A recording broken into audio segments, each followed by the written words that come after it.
Continuamos con la segunda charla de Vicenzo. Ustedes saben que lo que nosotros estamos viviendo en prevención de parto prematuro, pero en obstetricia en general, que son estos conceptos de prevención primaria, secundaria y terciaria, dependiendo si uno quiere evitar el primer evento, la recurrencia o tratar el problema. Es algo que en medicina el área cardiológica lo implementó hace 20 años atrás, cuando planteó el concepto de prevención coronaria. Y lo que ha ocurrido en la obstetricia es que muchas de estas prácticas, inicialmente de la medicina interna, en particular de enfermedad vascular coronaria, han sido adoptadas y modificadas por las personas que trabajamos en el área de medicina materno-fetal.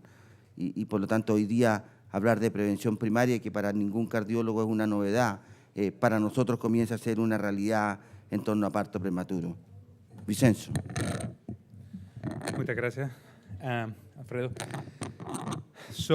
La segunda parte aquí. The second talk.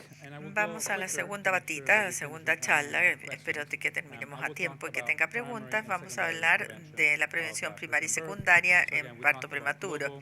Hemos hablado de lo que es global y ahora vamos a hablar de la prevención primaria y secundaria y voy a alejarme nuevamente del cuello y del cerclaje.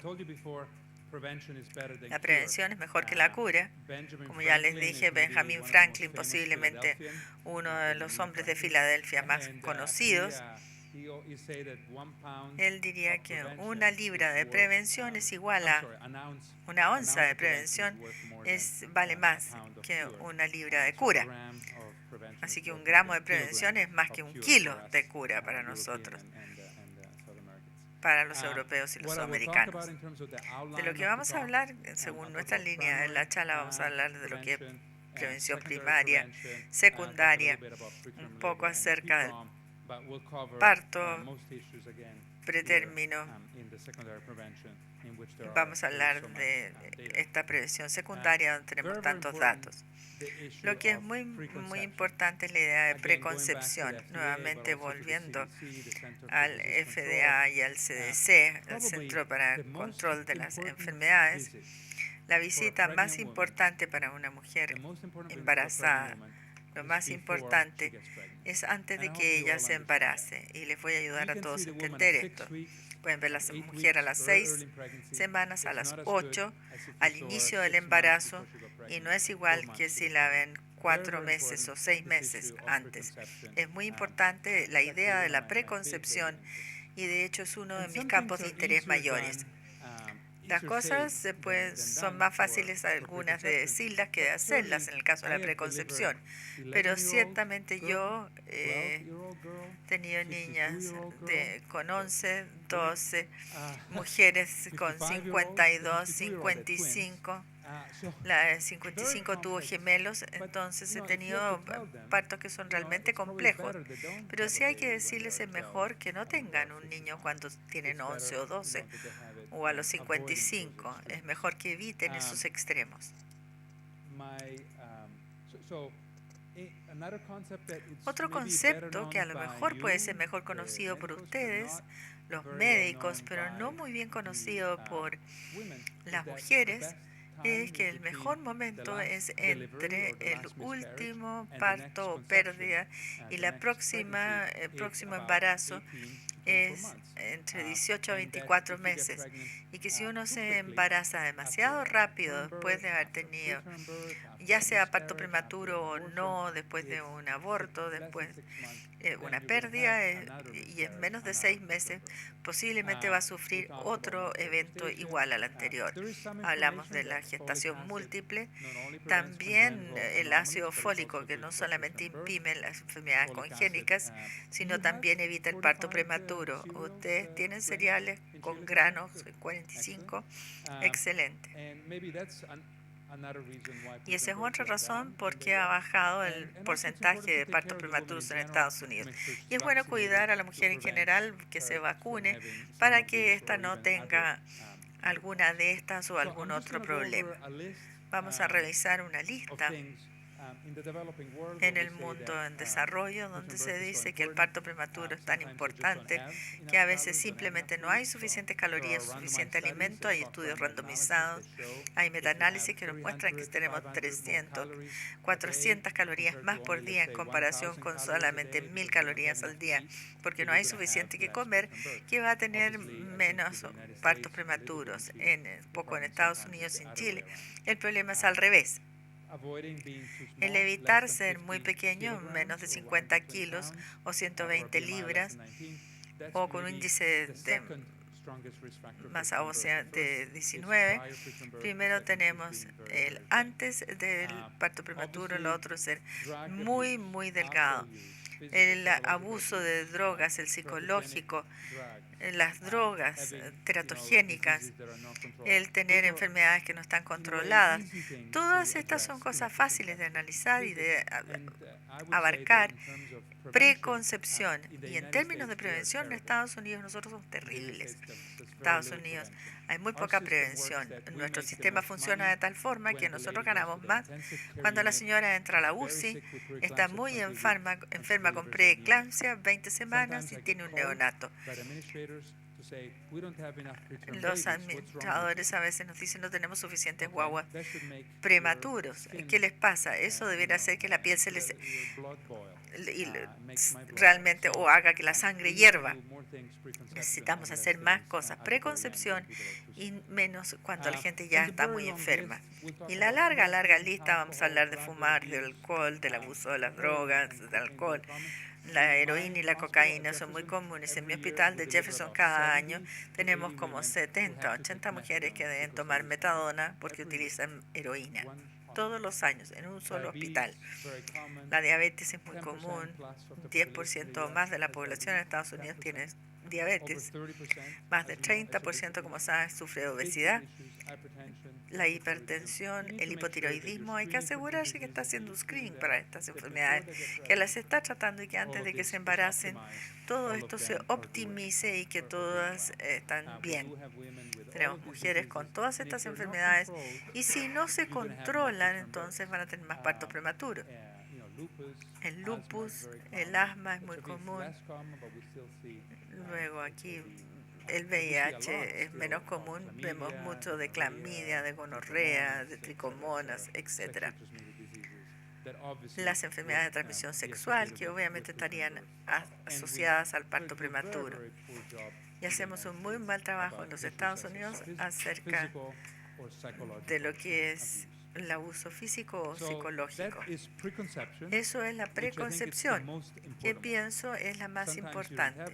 A veces no tenemos visitas preconcepción y de hecho nuestro sistema nacional debiera pagar una visita preconcepción al obstetra o al family doctor a una mujer entre 18 y 45 años de edad.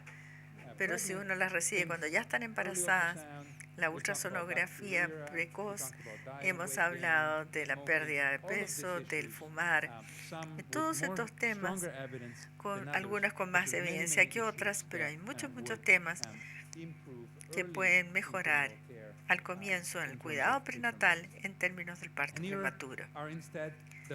Y aquí tenemos la lista larga de temas que hemos analizado y que no tenemos suficiente evidencia. Les diré, no es una historia, sino un punto importante. En la medicina muchas veces nosotros practicamos, pero no hace sentido. Yo creo que uno debiera tomar, o debiera estar acostado, porque si no la guagua se cae muy pronto, entonces tiene sentido que se quede en reposo. Muchas cosas que hemos estudiado y que parecían tener sentido, no las tienen. No están comprobadas por la ciencia y cuando las estudiamos bajo el punto de vista de la ciencia, no son de ayuda o a veces incluso son dañinas. Estos son los temas que se han estudiado, no son todas dañinas, pero ninguno de estos, como puede ser el apoyo psicológico, el reposo, que no funciona mucho, hemos hablado de omega 3 anoche, pueden ser de ayuda. Pero a partir de ahora los estudios no lo confirman. La dieta altamente proteica, si tiene más del 30% de proteína en su dieta, hay más partos prematuros. El ácido fólico, las vitaminas que tampoco son de mucha ayuda. Entonces, como digo, es una larga lista. Hemos hablado del monitoreo, de la trombofilia. Todo esto es algo que tiene sentido hacer el screening o tratar, pero no tenemos la ciencia que apoye y que diga que todo esto ayuda. Vamos ahora a revisar en detalle un factores de riesgo. Voy a hacerles un screening a todos ustedes. Algunos tienen colesterol, algunos fuman, deben dejarlo. El hábito del tabaquismo, otros tienen diabetes y necesitan insulina. Vamos a pasar por los diferentes factores de riesgo y luego por la intervención. Una cosa es fumar. El fumar puede ser la intervención en términos de parto prematuro que muestra una mayor evidencia para su eficacia. Hay más de 20.000 mujeres que han sido randomizadas en estudios. Más de 10.000, casi 15.000. Esto es de la base de datos Cochrane, randomizado para poder aconsejar a dejar de fumar, no aconsejar el índice de partos prematuros que varía en un 15%. 19 a 20% de las mujeres norteamericanas fuman. Un 11% continúa fumando durante el embarazo. Entonces, 50% deja de fumar. ¿Qué pasa en Chile? ¿Cuántas mujeres fuman durante el embarazo? Un porcentaje. ¿20% también? Más.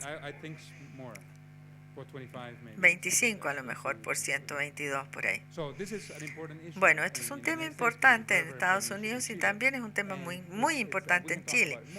Podemos hablar más de ello, pero incluso el cancelar y decirles cada visita que sus problemas con parto prematuro y el tabaquismo están ligados, así que es un tema muy importante. He dicho que si tenemos un parto prematuro u otro factor de riesgo y se les habla, hay la visita a la enfermera y una enfermera que llama, y el apoyo desgraciadamente no ha sido de gran ayuda aquí en el riesgo relativo. Se acerca a uno y esto es otro aspecto que es muy económico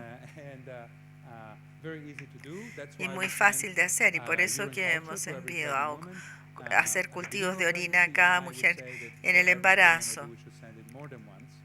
A veces también más de una vez.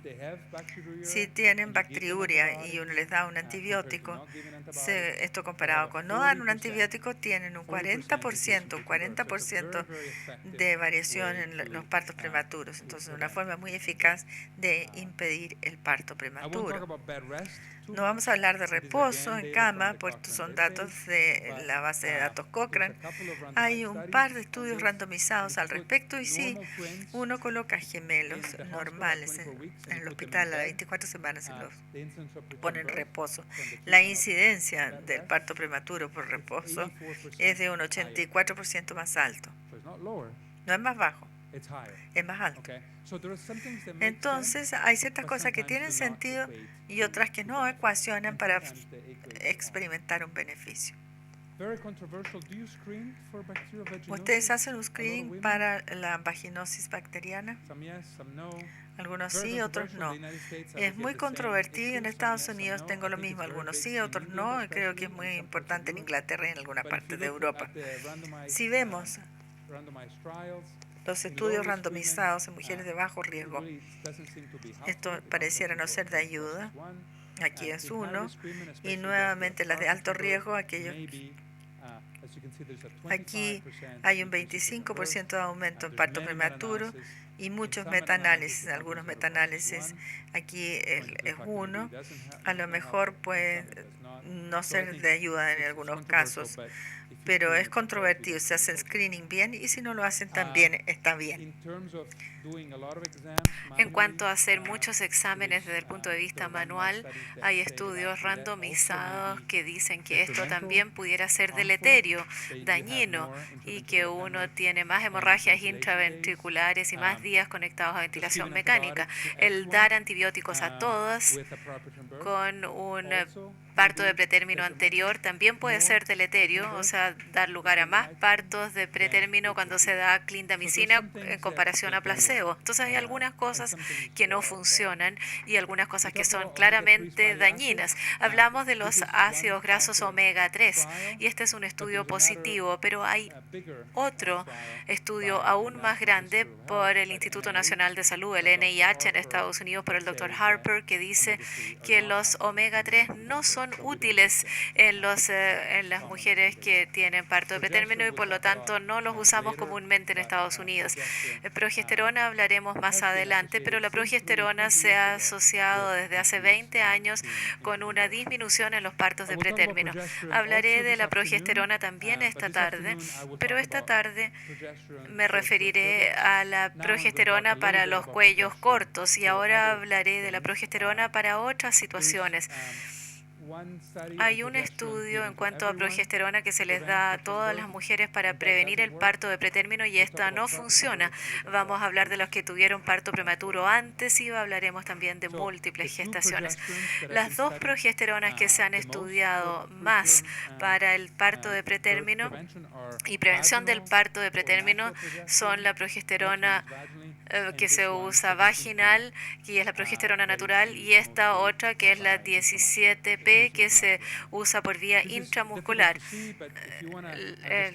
Y esto es difícil de ver, pero si quieren entender el mecanismo de acción de la progesterona en el parto de pretérmino, hay un artículo en el New England Journal of Medicine que apareció el mes pasado y analiza cómo la progesterona interactúa con estas proteínas acá que inhiben la acción del receptor de oxitocina y el receptor de conexina 43 y no sé cuántos científicos básicos hay acá, pero hay varios mecanismos a través de los cuales funciona la progesterona y este es uno de ellos y que parece prevenir que la oxitocina y que otras conexinas o proteínas hagan que el útero se contraiga. Este es el estudio que cambió todo, por lo menos en Estados Unidos.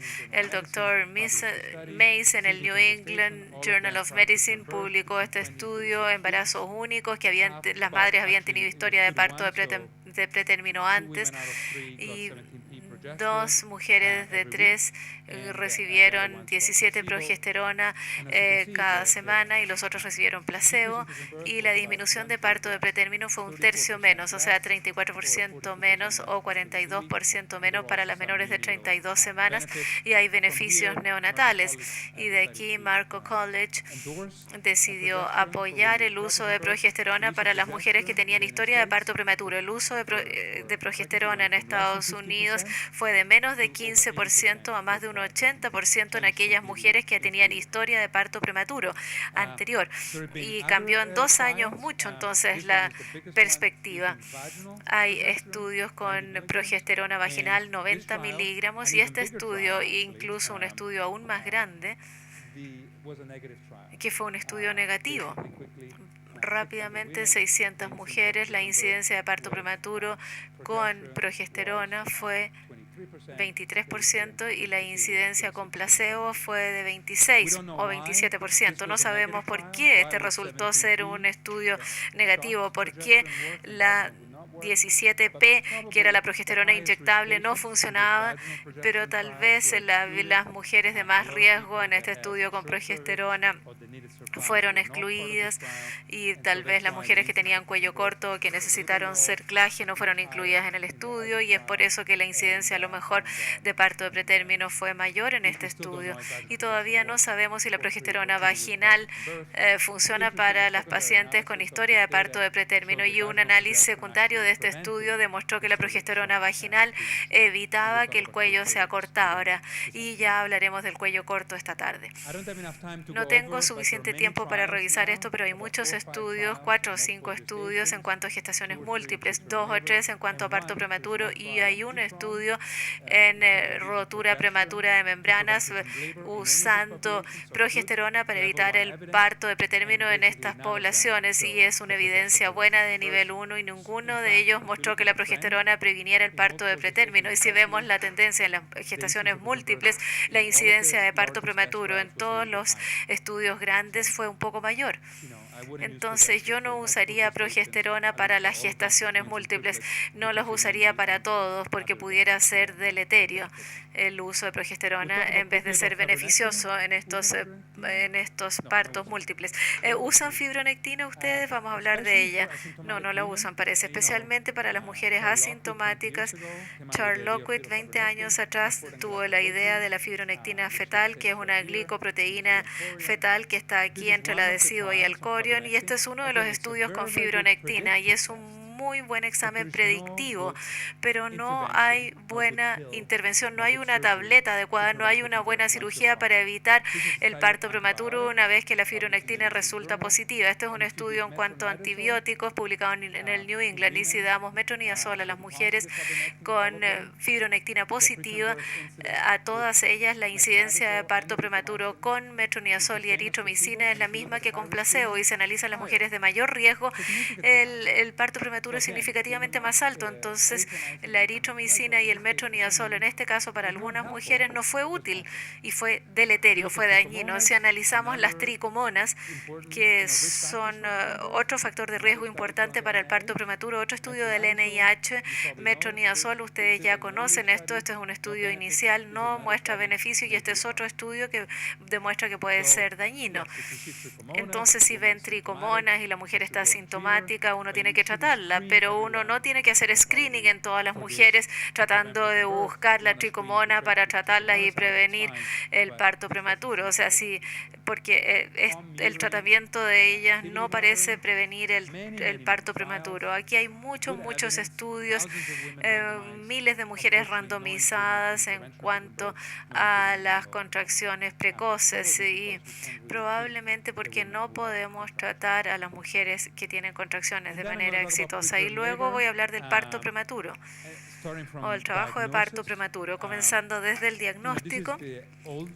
Esta es la manera antigua y en muchos lugares la forma actual en que se diagnostica el trabajo de parto prematuro. La señora tiene contracciones, se la conecta al monitor y sí, efectivamente tiene contracciones. Y hay una nueva manera y que les voy a mostrar porque creo que es interesante. No, esta es la manera antigua, se corrige. El obstetra mira hacia arriba y dice puede ser 2, pueden ser 3, no sabe. Y esta es la manera más reciente, más nueva, con el ultrasonido transvaginal. Y hay muchos estudios con ultrasonido transvaginal que nos dicen que este es un método muy sensible, muy predictivo. Pero no quiero tener un buen valor predictivo positivo solamente. Ayuda el ultrasonido transvaginal para prevenir el parto prematuro en mujeres sintomáticas, en mujeres con trabajo de parto prematuro. Y quiero mostrarles estudios que hicimos en Jefferson. Este es uno de nuestros fellows que está ahora en Stanford. Es un estudio pequeño, 100 mujeres con trabajo de parto prematuro entre 24 y 33 semanas. Hicimos medición de fibronectina y de longitud cervical en todas, pero en la mitad de las mujeres conocimos los resultados y en la otra mitad fuimos ciegos. Fue la fibronectina a la farmacia y fueron randomizados y ponían el resultado de la fibronectina en el computador si es que estaban randomizados a que se conociera. Y si fueron randomizados al grupo ciego, nosotros no conocíamos los resultados. Y para este grupo en el cual conocíamos los resultados usamos este algoritmo. Y como pueden ver, si el cuello era corto, íbamos a tratar con tocolíticos, con corticosteroides, hospitalizábamos a la paciente y más de un 50% o 50% de las mujeres tenían cuello largo y 50% de las mujeres se podían ir a la casa, 50% de las mujeres se podían ir a la casa. Y de estas 51 mujeres de este grupo, ninguna dio a luz en las próximas 2 semanas y la mayoría de ellas llegaron a término. Acá en el intermedio, en la situación intermedia, aquí solamente usamos fibronectina, es la única vez en que la usamos. Y si era positiva, tratábamos, y si era negativa, observábamos y después decidíamos qué pasaba. El estudio randomizado fue muy interesante. Cuando sabíamos el resultado, conocíamos el resultado de la fibronectina y fundamentalmente el resultado de la longitud del cuello, el parto de pretérmino fue menor en comparación al control, o sea, 13% versus 36%. No les digo que tengan que hacer esto, pero estos son datos preliminares muy interesantes y parece que si se usa un protocolo como este, fundamentalmente basado en la longitud del cuello uterino, buena longitud y cuello corto al otro lado, ustedes pueden prevenir algunos partos de pretérmino. Acá tenemos los resultados de la distribución de Kaplan-Meier, que son mejores para las mujeres en las cuales se conocía el resultado de la longitud cervical y de la fibronectina. Y no sé por qué funcionó, pero estas son algunas de las razones. Yo pensaría que a veces tratamos exageradamente a las mujeres que tienen un par de contracciones y no necesitaríamos tratarlas.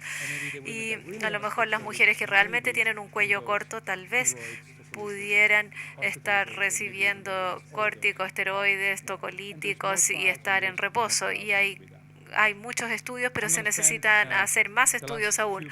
Voy a pasar los últimos minutos acá hablando respecto al trabajo de parto prematuro. Y como les dije en un comienzo, no es la forma en que nosotros vamos a poder prevenir el parto prematuro, pero es un tema muy candente y lo mencionaré rápidamente. Quiero recordarles que si tienen a alguien con cuello largo y fibronectina negativa, ninguna de estas mujeres va a tener su parto en la próxima semana. Entonces no necesitan hacer nada y le pueden decir hasta luego, hasta mañana.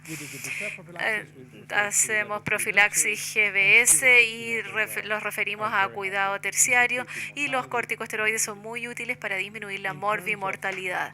En cuanto a las controversias, tenemos datos ahora, aproximadamente 2 o 3 estudios. Uno de ellos es uno de los fellows de Jefferson, el que participó.